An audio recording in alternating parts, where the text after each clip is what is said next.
Y குரோமோசோம்கள் குறைந்து வருவதாக அதிர்ச்சியூட்டும் ஆய்வு முடிவுகள். புதிய பாலினம் உண்டாகுமா என கேள்வி.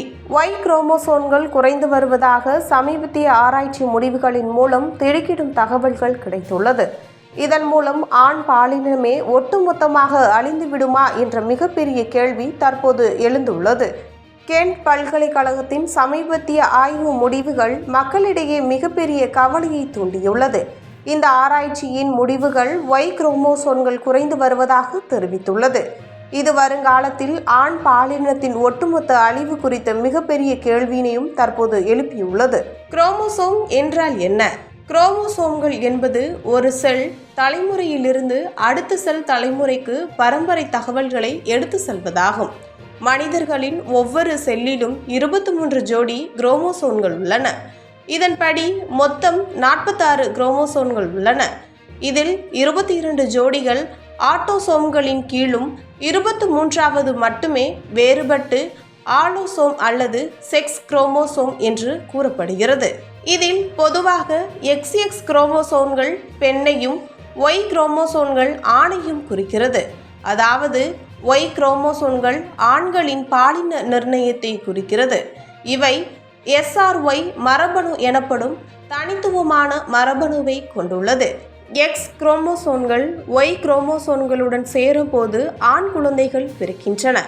இந்த சூழலில் இந்த ஒய் குரோமோசோம்கள் தற்போது குறைந்து வரும் நிலையில் வருங்காலத்தில் ஆண் குழந்தைகளே பிறக்காத நிலை ஏற்படுமோ என்ற மிகப்பெரிய கேள்வி தற்போது உருவாகியுள்ளது.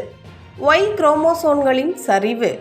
கடந்த 166 மில்லியன் ஆண்டுகளில் ஒய் குரோமோசோம்கள் தனது மரபணு பொருளை சீராக இழந்து வருகிறது. முதலில் 900க்கும் மேற்பட்ட மரபணுக்களை கொண்டிருந்தது. ஆனால் தற்போது 55 மரபணுக்களை மட்டுமே கொண்டுள்ளது. இந்த ஒய் குரோமோசோம்கள் மற்ற அதே மரபணு கலவையை மேற்கொள்ள முடியவில்லை. இதுவே படிப்படியாக ஒய் குரோமோசோம்களின் சிதைவிற்கு வழிவகுக்கிறது. இதே போக்கு தொடர்ந்தால் அடுத்த 11 மில்லியன் ஆண்டுகளில் ஒய் குரோமோசோம்கள் முற்றிலும் மறைந்துவிடும். இது ஆண் பிறப்புகள் மிகவும் அரியதாக ஆண்களின் அழிவிற்கு காரணமானதாக அமைய வாய்ப்புள்ளது.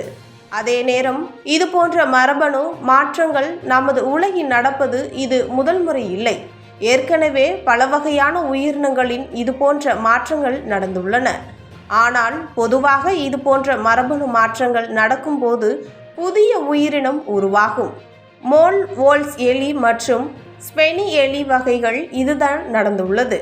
இதுவே மனிதர்களின் நடக்க வாய்ப்புள்ளது.